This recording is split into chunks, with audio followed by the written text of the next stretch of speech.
자, 안녕하세요. 안녕하세요. 네, 자, 오늘 질병 5개입니다. 자, 이거 바이러스인지 박테리아인지 구분해 주세요. 자, 신종 인플루엔자 바이러스입니다. 유행성 결막염. 염증이 있으니까 또 흔들리는구나.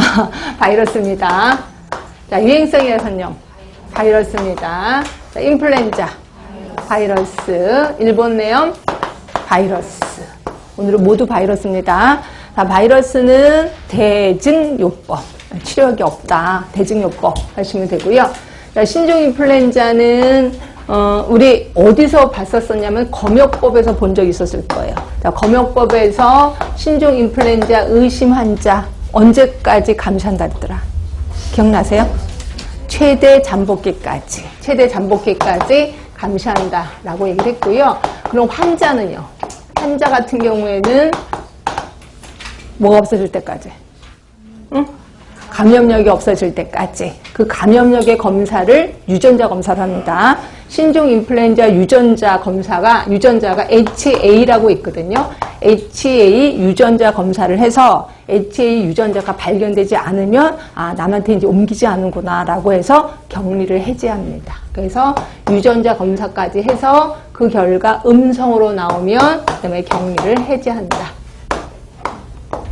하시면 되고요. 신종 인플루엔자는 한때 막 우리를 굉장히 공포 속에 몰아넣긴 했었지만 이게 이제 기존의 이제 만성태인성 환자들 같은 경우는 신종 인플루엔자가 좀 힘들긴 하지만 보통 사람들은 그냥 감기처럼 독감처럼 앓고 지나가는 게 신종 인플루엔자 이렇게 보시면 돼요. 그래서 요 정도만 보시면 될 것 같고, 자, 유행성 출혈열은 솔직히 법정 감염병은 아닙니다. 근데 요게 한때는 아폴로 눈병이라는 이름을 얻을 정도로 굉장히 전염 속도가 빠르다는 거죠. 그것 때문에 유행했었던 게 유행성 결막염이고, 이건 지금도 마찬가지. 지금도 초등학교, 중학교에서 엄청 많이 유행되고 있는 게 이 유행성 결막염인데, 그게 전염 속도가 빨라서일 수도 있지만, 이게 결막염에 걸리면 학교에 못 오게끔 했잖아요. 그러니까 애들이 부러운 거라, 학교 안 가니까.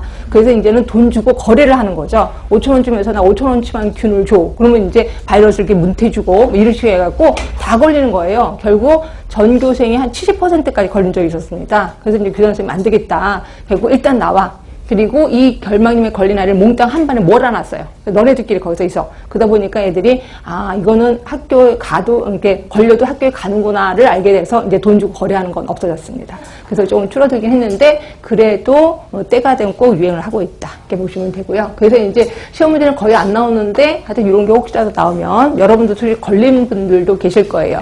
자, 그럼 걸린 분 잠깐 기억을 좀 되살리면, 자, 보통 한쪽에 생깁니다. 근데 이쪽에 생기고 좀 이따 바로 바른 쪽에, 오른쪽에 또 전염이 되는 거죠. 둘 중에서 어떤 게 더 증상이 심할까? 먼저 걸린 게 심할까? 나중에 걸린 게 심할까?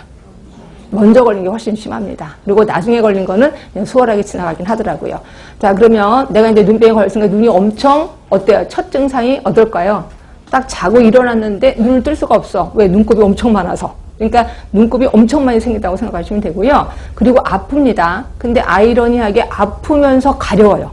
희한하게.